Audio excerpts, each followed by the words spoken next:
All right, well, here we go.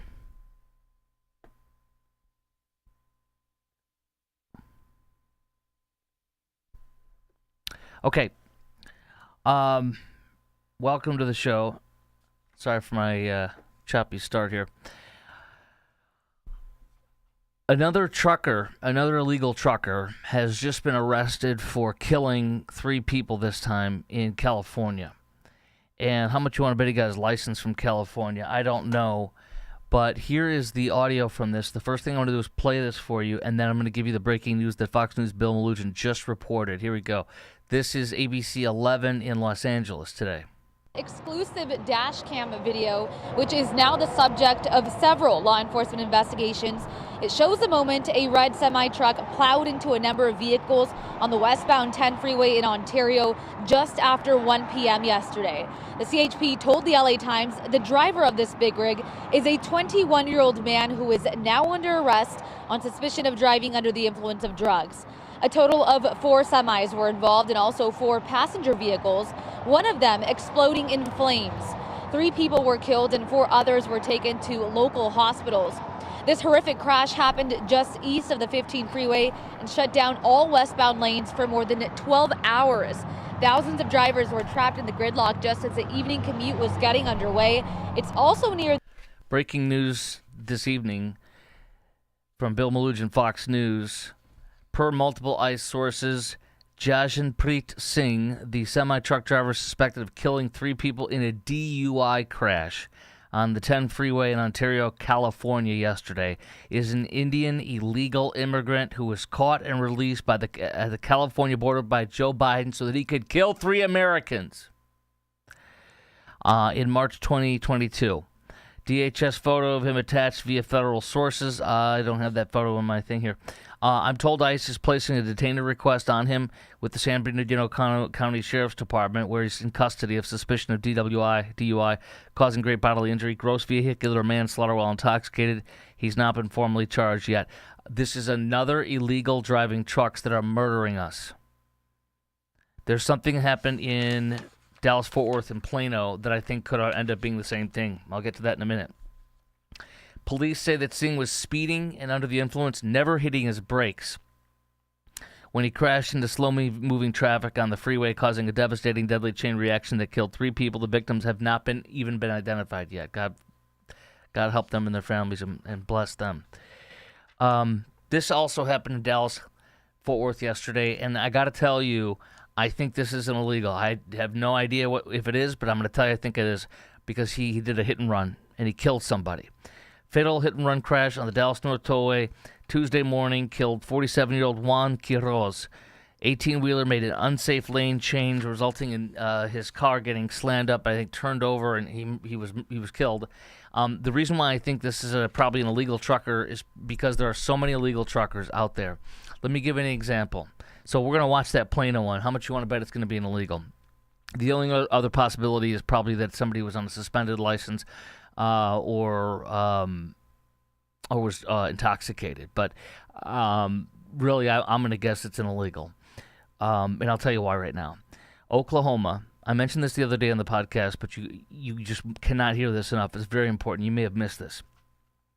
The state of Oklahoma did a sting with the Oklahoma State Troopers, and they were on 40, which is probably the section on the turnpike that I go through all the time going up to Chicago with my family for the past 15 years. And coming from DFW through Oklahoma into Missouri.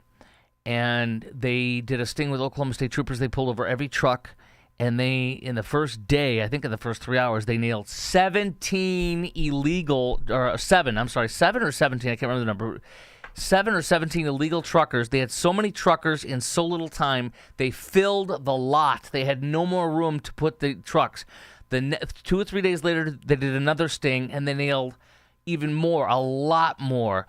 And then by the end of that week, the reporters then said, by the end of that week, this is Mark Wayne Mullen, U.S. Senator from Oklahoma, in his tweet I read to you the other day. He said by the end of the week, all truckers were now rerouting around Oklahoma. That's how many illegal truckers are on our roads that are going to kill us. Okay? So this is a This is we in the high profile one. That one Indian trucker in Florida. Remember that he is accused of murdering 5 people, killing 5 people. He did a U-turn in the middle of the freaking highway where you got 2 lanes going this way and 2 lanes going this way, and he lit in a grass median that's only for cops ever or accidents, emergencies. He did a U-turn. There's 1 lane of traffic here, and he was in this lane, and he did a U-turn like this. And the truck, the car went right under the truck because that's totally unbelievably illegal. Nobody does that except for an illegal. So, and they got out of the car, if you remember, and he just stared at the car like he was looking at roadkill or something, like no emotion. So, this is an epidemic.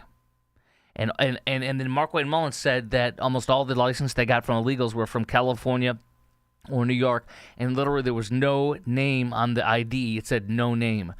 Also, I heard today on Fox News, and this is another one I saw on local coverage in Chicago. They literally have the parking lots where you are waiting as an Uber or Lyft driver. Those parking lots, so they hold them, and then they release them to go, so there's not too many people showing up in line to take passengers.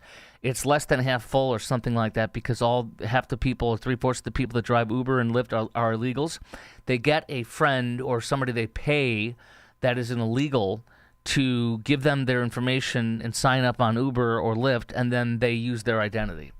And so these are also people who have no idea what the heck they're doing with driving that are going to kill us, either passengers or on the roads, kill you or me or my beloved loved ones or your beloved loved ones.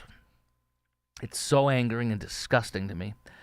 And in a little bit, I'm going to get to a piece that was really amazing in New York City. There's like a meme that honors people that are like, I think it's an African country with there's an African name, and there's all these people that do scooters and stuff and deliver food in New York City. And the well-off, upper-class white elite liberals revere them, and they made a meme after this guy, even though it's not one guy, it's like 20 different guys with the same name. But they've made this super character that's like so awesome, and he delivers their food, and we love him so much, and he's always on time, and he's unbelievable. This guy wrote a piece on it breaking down how this guy is literally living a slave labor life, slave wage life. Which I'll get to in a minute. Every aspect of his job, he is extorted for his identity, for illegally renting a scooter. There is every aspect of this are American people or green card holders that are legal, and they're literally having him pay to use things that he cannot use legally. So he's losing like half or 3/4 of his money so he can do this job. And all along, these white liberals feel like they're so awesome employing illegals, not knowing they're literally living on it's on slave wages. It's modern day slavery. I'll get to that in a second. But here is an illegal alien who, I'm going to play the audio. This is the illegal, as you've heard, was blocked in by ICE and then started ramming back and forth with his car. And then when he knew ICE wasn't going to move, they got out of the car and they told him to stop. They commanded him to stop. At that point, he slammed his gas apparently into one of the ICE trucks and was just peeling out. And rubber from tires was flying off and hitting ICE officers, and there was smoke coming up. And so the officers then feared for their safety because this guy's going to kill one of us because a car is a weapon, 2,000-pound weapon. So they shot him. And here's the audio of that before I get into the details of this guy.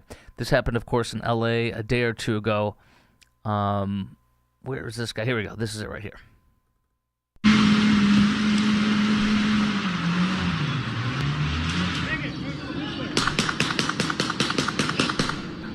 Oh my God.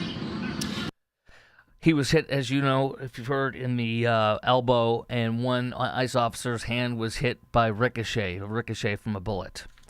Here's what we got on this guy. This is from the Daily Mail today. Listen how filthy this is.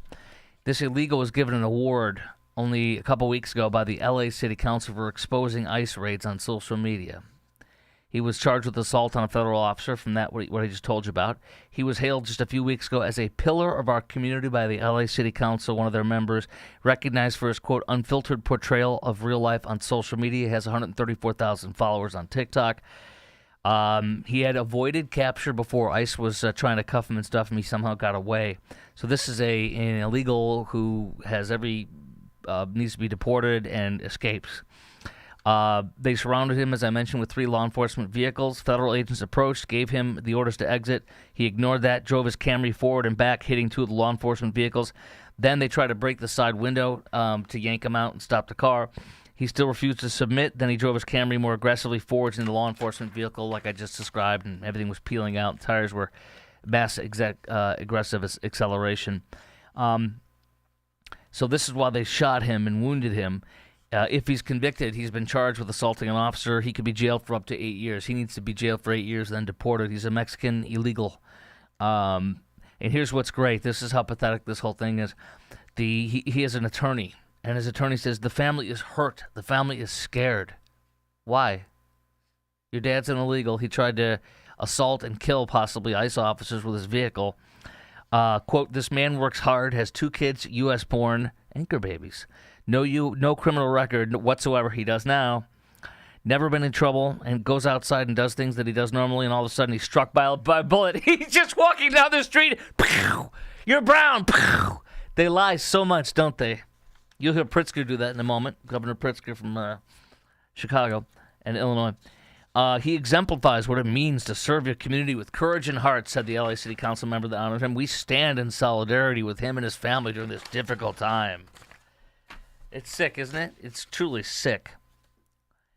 Meanwhile, you have Karen Bass and Democrats from Congress, from California, and Democrat Senator Blumenthal from Connecticut, and they are creating what's called a master ICE tracker, where they're going to most likely, they're literally going to show you how you can hunt down ICE in real time all over the country. Remember that app got taken off of Apple because they knew it was a bad thing that could get officers killed. In fact, they knew that app was used to try to murder ICE agents in Dallas, where I'm at. Let me play for you this completely sickening. These are congressional Democrat with Mayor Karen Bass, because he's out of California, Representative Robert Garcia, but then also Senator Blumenthal from Connecticut. This is a national thing that Democrats are going to put up to track ICE. Can you? They're the party of illegals and crime. It's sickening. I shared this with the mayor. Over the course of the next couple of weeks, the Oversight Committee will be launching on their website a master ICE tracker, where we're going to be essentially tracking every single instance that we can verify that the community will be able to send us information on. So that's a congressional oversight committee is going to do this. This is just sick. I'm sure there's a way that they're going to try to stop this, and I pray they do. Meanwhile, leftist ProPublica said they documented cases of 170 American citizens being arrested by Homeland Security. You damn right. You know why? Because when you obstruct, when you throw rocks at ICE and eggs, when you slam them with your car, when you obstruct them, you're going to get arrested. You're going to be disappeared. And some of these people are arrested for 8 hours. Some spend the night in the pokey with ICE, which I think is fantastic. You do this, you should be charged. You should be cuffed and stuffed. The Canal Street raid. This was in New York City yesterday, and all these 9 African illegals. It was a targeted hit. You know, they're selling a lot of illegal stuff there in that area. It's in Chinatown. But you had all these people angry and freaking out and saying they're rounding up indiscriminately, people of color. It's a lie. One of the guys, all these people had a lot of crimes. They're all wanted and they're all illegals. One man's from Mali, has a criminal record for assault, recklessly endangering, counterfeiting, unauthorized use of a motor vehicle, criminal sale of narcotics, possessing a controlled substance, possession of marijuana for sale, making false reports to law enforcement, and resisting arrest. One of these illegals. 9 of them all had similar types of rap sheets. Several are from Senegal, Guinea, and the Islamic Republic of Mauritania, which Joe Biden let another illegal in, like this guy. That one, they're an anti-Semitic terrorist haven area. And one of the illegals from the Islamic Republic of Mauritania hunted down a Jew who had the audacity to wear his yarmulke, his skull cap, and was walking to worship God on a Saturday on the Sabbath, and was just killed for being a Jew in the streets of Chicago by this Islamic Republic of Mauritania Joe Biden illegal. I want to play you this too. This is fantastic. The Trump administration just told judges in Chicago where they're letting illegals go without any bond. That's over. You got to hear this one. This is ABC 7 in Chicago. Cheryl, it was a quiet decision released last month that could impact millions of people in the country. A change to how immigration laws are enforced could mean anyone arrested will remain detained until they are deported. But some attorneys are now pushing back. This week, the federal government said in court that since July, more than 1,800 people have been arrested in the Chicago area.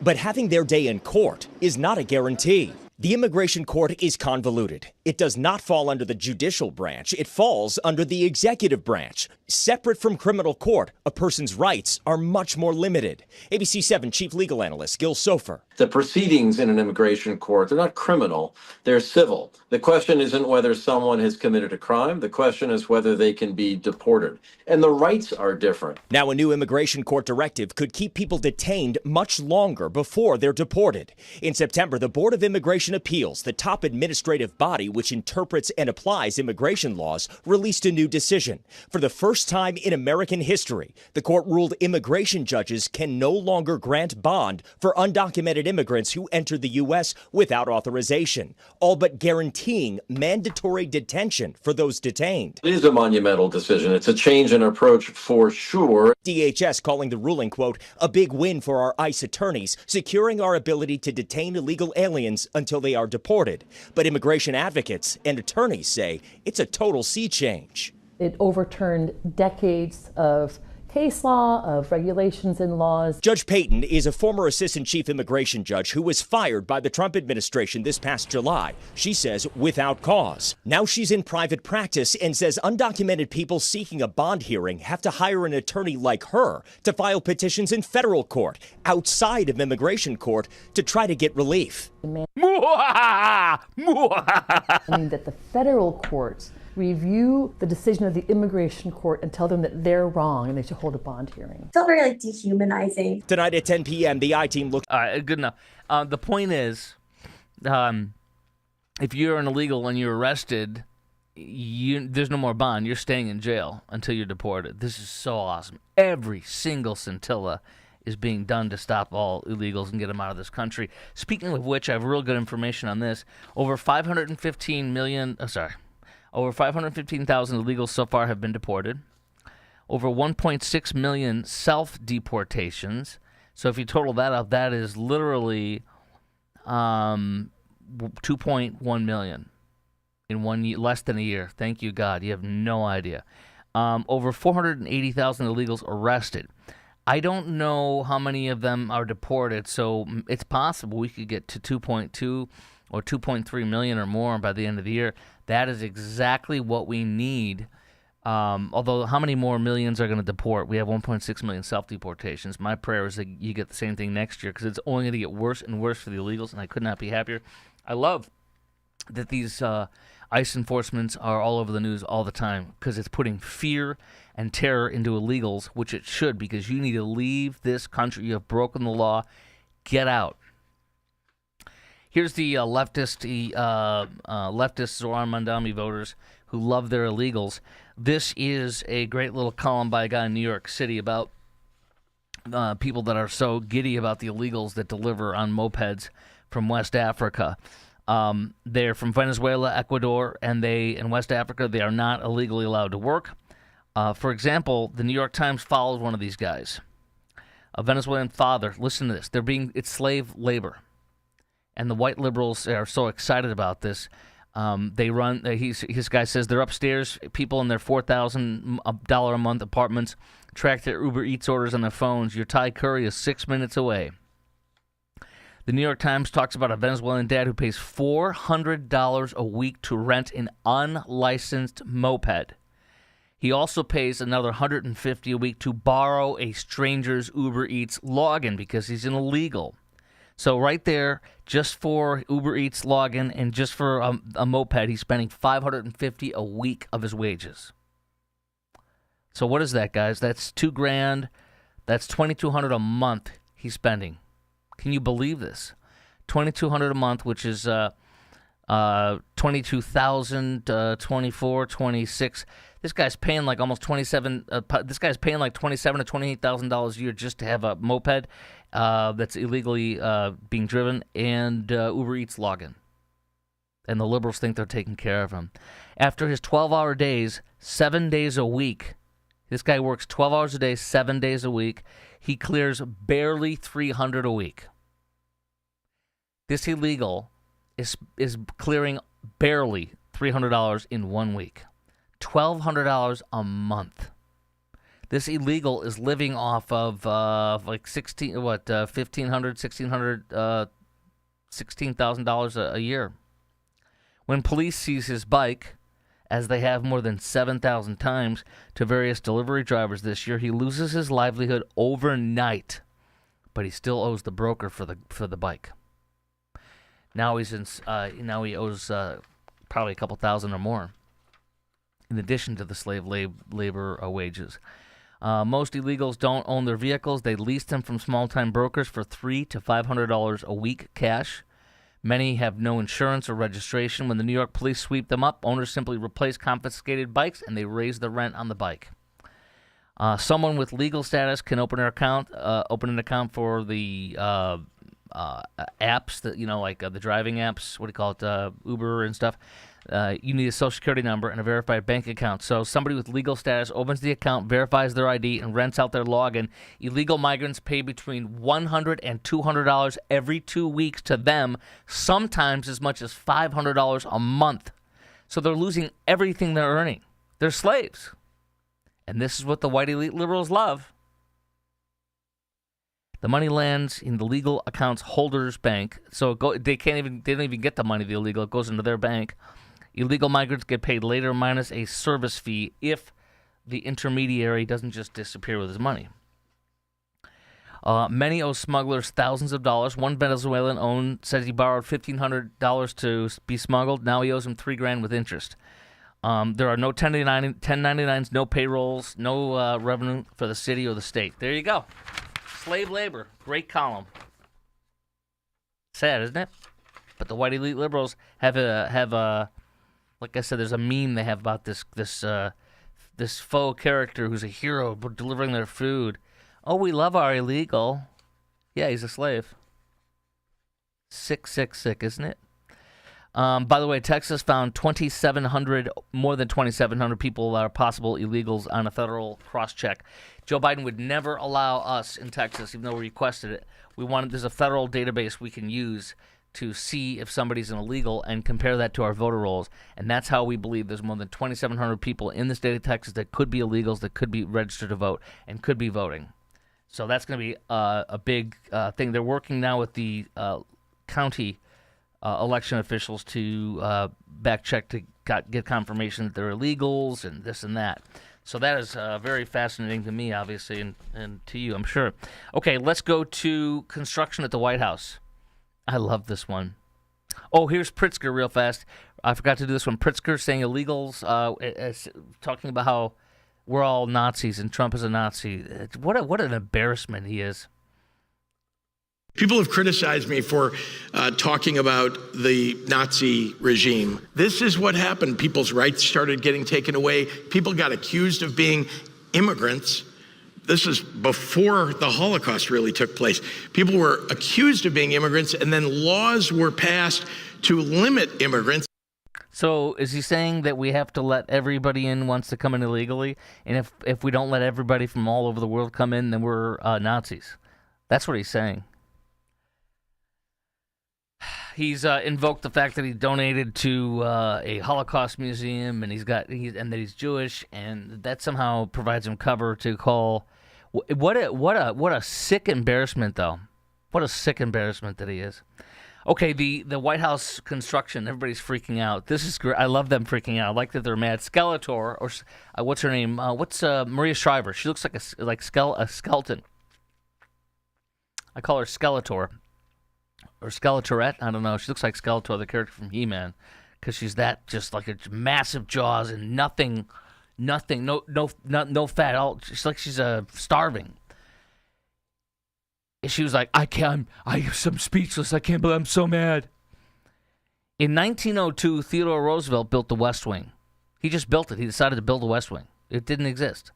He replaced expansive greenhouses. He destroyed what the Jefferson administration had done. he destroyed it and made the West Wing. How dare he?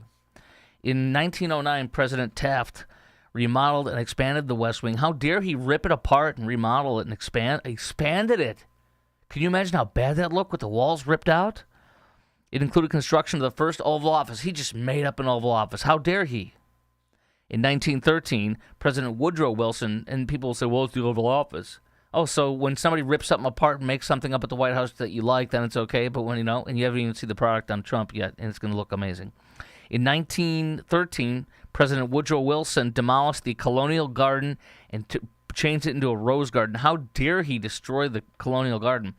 In 1927, President Coolidge oversaw the renovation of upper floors and an attic of the White House. I can't believe he went into the upper floors and ripped it up and changed it the way he wanted it to. How dare he? He's a king. He's a dictator.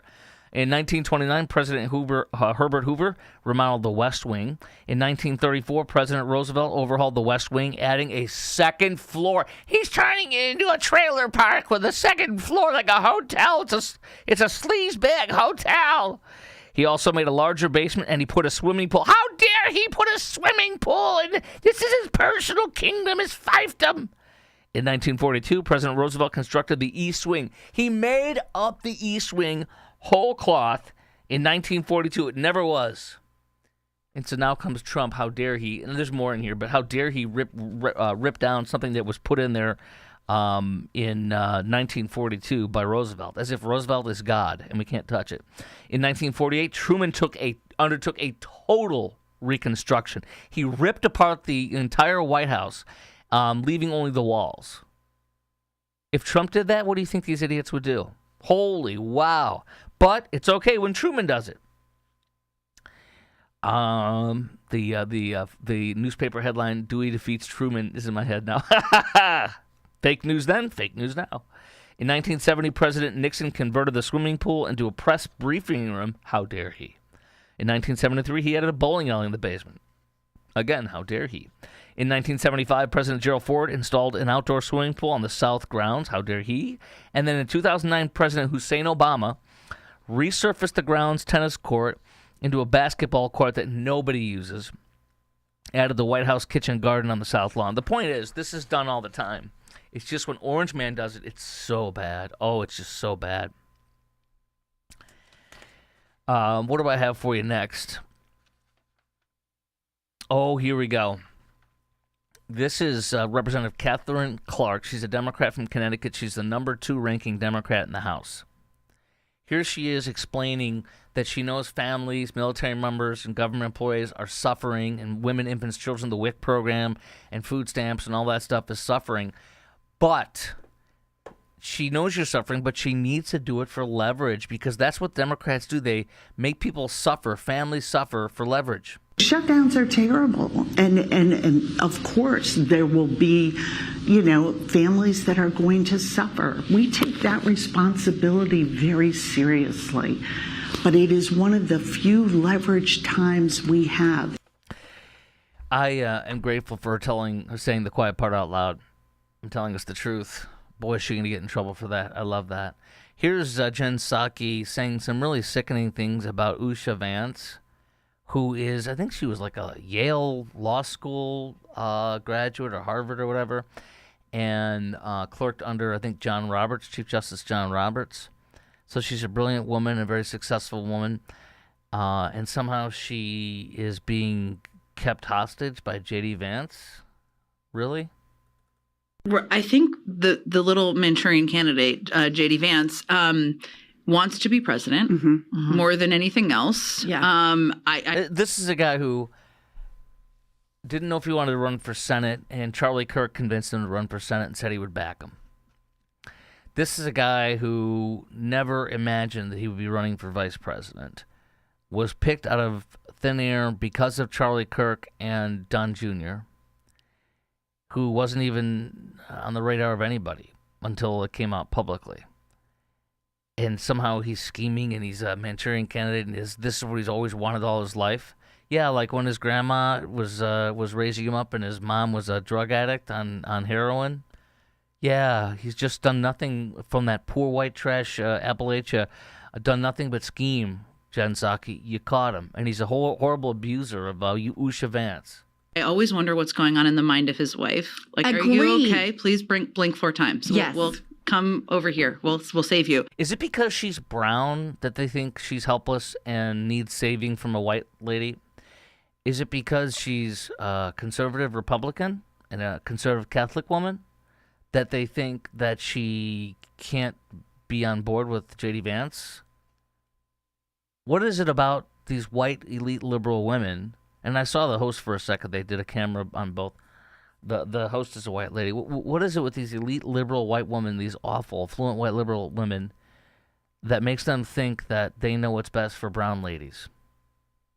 And that somehow a brown woman who's married to the white vice president is helpless because she's a Republican. Listen to this fool. This is just... And that he's willing to do anything to get there. And that your whole iteration you just outlined, I mean, he's scarier in certain ways. He's smarter. In some ways. And he's young. Yeah, and ambitious. And ambitious. You know what? I'm going to just stop it. They go on longer, but I don't care. I love this because they're terrified of him, just like they were terrified of Trump. This is he and Rubio are perfect. I almost wish Rubio would be the president, but it's all good. J.D. Vance will do a great job. My prayer is he does get elected and serves 2 terms with Marco Rubio by his side. I love this. Stephen Chung, who is the spokesperson or director of White House Communications, said Psaki is, quote, a dumbass who has to overcompensate for her lack of talent by saying untrue things. Circle back on that, moron, he said. Remember, she always says, I'll circle back on that. That was great. That was so great. This is just sick. And I'm wondering where Fort Worth Mayor Maddie Parker, who's supposed to be some kind of a Republican, is on this. She's quiet. The city of Fort Worth by downtown has 1 mile of there's White Settlement Road. And they want to change 1 mile of it by downtown Fort Worth from White Settlement Road, and anybody who lives here in Dallas-Fort Worth knows that White Settlement is a town. And this is all about Native Americans. When whites came, they called it White Settlement, that area. So this is historical, and there's nothing wrong about saying White Settlement. There is nothing wrong about this. And now comes a $1.7 billion retail development project that billionaire rich people are coming in. They're saying, you know what? We don't like the sound of white settlement. And so we're going to change 1 mile of your road called White Settlement Road because we don't want that named anything to do with our project. And we have so much money and power that we're getting the city to change it. It's just so sick. Now, I'm glad a lot of people shut up and unloaded on the city of Fort Worth, but where are you, Mayor Maddie Parker? Do you not have any estrogen to stand up to this, or testosterone, whatever you want to call it? Where are your cojones? Where are your huevos?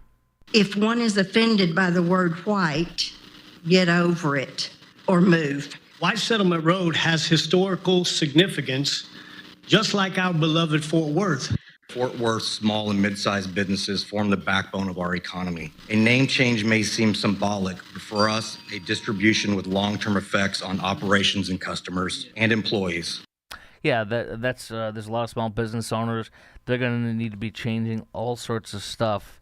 It's backed by a Fort Worth billionaire. How sick they can come in and change the history and the name and somehow be offended that it's called White Settlement, which dates back to the 1800s. This is from Fox 4 here in Dallas-Fort Worth. Dates back to the 1800s when settlers were first identified by the local natives. All business cards, letterhead, envelopes, building signage, street signage, billboards, vehicle signage has to be changed. It's going to be a ton of money and a lot of inconvenience, plus they're ripping off the history of that community.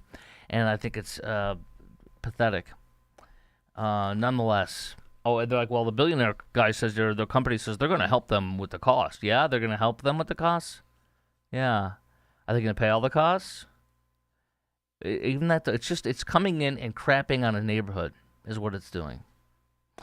Oak Lawn Church, this is funny because Governor Abbott is giving 30 days for all crosswalks with the Black Lives Matter, worshiping the felon thug St. George Floyd, blessed be his name, who died of a drug overdose while in the custody of Minneapolis police. They have 30 days to get all their BLM, LGBTQ, all that propaganda on the streets, the color and intersection and such off. So Governor Abbott's threatening to withhold funding, road funding from non-compliant cities. And now comes a fake church that worships LGBTQ. They call themselves, as I said, we're in the neighborhood. Oak Lawn United Methodist Church is there. And so they're so mad they're going to paint their stairways going up to the church pride flags. Well, that's what they worship. And it's really sad to see all these churches fall.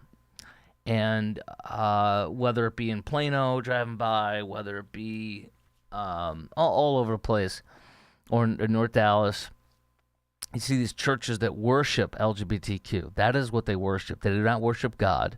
They are of the world, and they worship the world, and they worship themselves. They are God. They can change their sex. They can say they're a woman or a man, and God is wrong, and they are God. So that's what they got there anyways. Have fun painting your steps, letting everybody know that this is your church worships that stuff. There you go. Trump celebrates 1 year since he served as an honorary McDonald's employee. So we're going to play this because why wouldn't you want to hear this one again? Here, everybody. Oh my God! Oh my God! Look at all the fake news over there. Hello, everybody. You can fake this, And right? you know this is compliments of Trump, okay? Yes, thank you. Mr. President, Yes. please don't let the United States become Brazil, my native Brazil. We'll keep it good. Please. We're going to make it better than ever, okay? Thank you. Thank you. Thank you. It's a pleasure, Mr. Compliments President. of Trump. Yes. Have a good time. Thank you so much. Thank you over there. Have a good time. Thank Nice you. to see you. Bye, darling. Have a good time. Thank you, honey. Goodbye, darling. I love how he's just compliments of Trump. He's standing right there, not me. Compliments of Trump. He's always just selling his brand. So that was awesome. And remember when he said on that, he put out on his Instagram or Twitter or whatever, he said, I have now worked 1 day longer than Kamala Harris did at McDonald's. That was my favorite. How about this Democrat Maine Senate candidate Graham Platter, who had a Nazi tattoo? And then he says, "We got very inebriated." It was the 3rd Panzer Division, I guess it was their thing. It's called the Totenkopf. It's also assembled by the SS, a skull and crossbones, and it's very distinct. Quote: "We got very inebriated." He said he was a Marine on I guess he was off the clock or whatever on a weekend pass. We, quote-unquote, got inebriated. We, quote-unquote, decided to get a tattoo. We, quote-unquote, chose a terrifying-looking skull and crossbones. We, quote-unquote, all moved on with our lives. I am not a secret Nazi. That's a great campaign slogan. We? So where are the other people that were Marines with you that got the Nazi tattoo? Because I just heard a Fox report tonight saying something to the effect of one person who was there or something, or was in his unit or something, or friend or something, said that this guy knew about this stuff. So, anyways, but you know what? Since he served in the Marines, remember how Biden did a study and he said there's so many white supremacists in the military, we're going to root them all out. I guess he found one. He's a Democrat and he's running for U.S. Senate in Maine. He's one of the Joe Biden white supremacists from the military. He's a Democrat. A few more things on this in a second. But by the way, that study was so pathetic as far as the results. They hid it because it ended up showing, their own study ended up showing it was like 0.001. It was like less than a tenth of a percent of the military was found to be racist or white supremacist stuff. There was no problem. But he loved lying to that about you and me because he likes to make up these lies. And so the Democrats, guilt. This guy, by the way, Plattner, who we're talking about, his former campaign director disputed his claim that he didn't know about all this stuff. Quote, "Maybe he didn't know. She quit." And she put this on Facebook. Maybe he didn't know it when he got it, but he got it years ago, and he should have covered it up because he knows damn well what it means, she wrote on Facebook. She resigned from his campaign after his old Reddit post surfaced, which included labeling all police bastards, describing rural white Americans as actually stupid and racist, once calling himself a communist around 2021, 4 years ago. Quote, I was at a point in my life where I was looking for a lot of, I'd say, community, looking for an outlet. 4 years ago? With your white supremacist Nazi skull and bones on your chest and saying all these things? 4 years ago. He's changed so much in 4 years. He reportedly asked in a post why black people don't tip. He additionally insinuated sexual assault survivors should, quote, take some responsibility for themselves. Bernie still supports him. Chris, it's not a problem. We have no blacks in Vermont and no blacks in Maine. It's not a problem. Hey, what is it? This is amazing. He should run with what's her name? What's his name? Jay Jones in Virginia, the Attorney General candidate. Louvre chief, Louvre chief, museum where they stole all the jewels, is accused of being a diversity hire, a DEI hire, by some members of their parliament or whatever it's called there. Also, this came out today with these DEI hires running security for the Louvre. Surveillance camera, this came out today from the Wall Street Journal. Surveillance camera pointed the wrong way, allowed the Louvre heist. The museum's security system was insufficient. Few aging cameras, including one single camera pointed incorrectly at the heist location. It allowed them to steal everything without having precious seconds and minutes to see it and stop it. That's what it is, DEI. It was literally pointed in the wrong direction. And they're like, well, yeah, we were going to be doing massive improvements to our security on the road. Yeah, it worked real well. DEI works every time. Like, what's it called? Colt 45 works every time. National gas prices, average gas prices now are below $3 per gallon. It's the lowest since COVID was hit and nobody was driving anywhere. So there you go. And I'm going to guess that we're going to see, just like Gaza, when Joe Biden and Tony Blinken tweeted out that this was their plan and they should get all the credit for the peace in Gaza. Just like that, I'm sure we're going to see a tweet from Joe and Tony Blinken telling us that this was their plan for gas and that Trump's just doing what they laid out, right?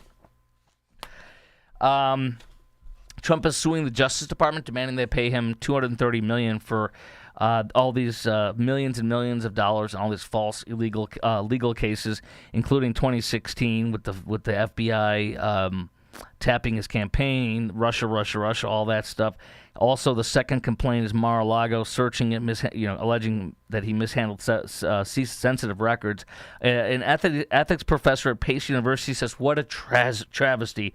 The ethical conflict is just so basic and fundamental. You don't need a professor to explain it." Because the Trump administration is suing its own government that he runs, but you know what?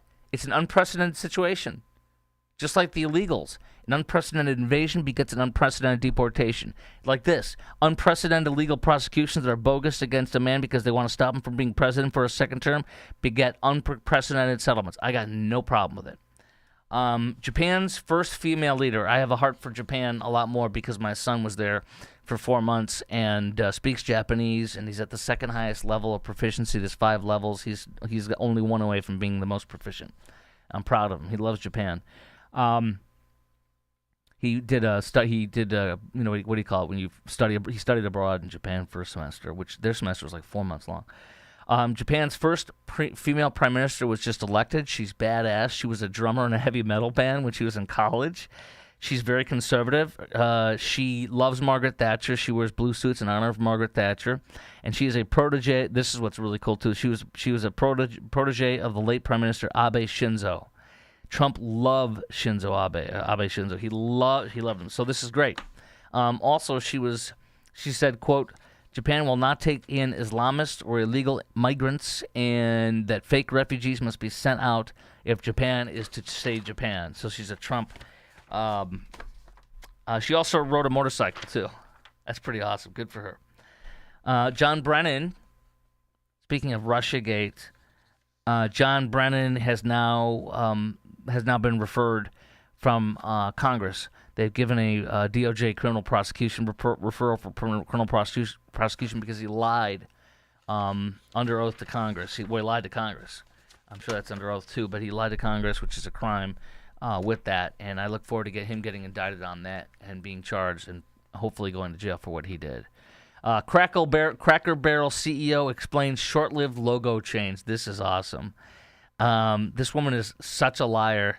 By the way, their shares are down 30% year to date. They've lost 30% of the value of their shares. The CEO says the logo change, which caused backlash from the Wall Street Journal today, was better. They did the logo change because it was for better highway visibility, not ideology.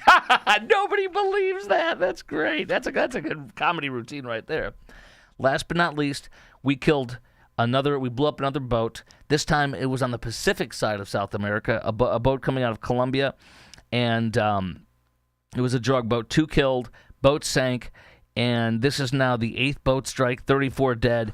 Others are from the Caribbean. I think it's great. We're done in the Caribbean. I think it's absolutely fantastic. I will see you mañana, y'all. I'll be on the Jesse Kelly Show again tomorrow night, 5 to 8 p.m. Central, 6 to 9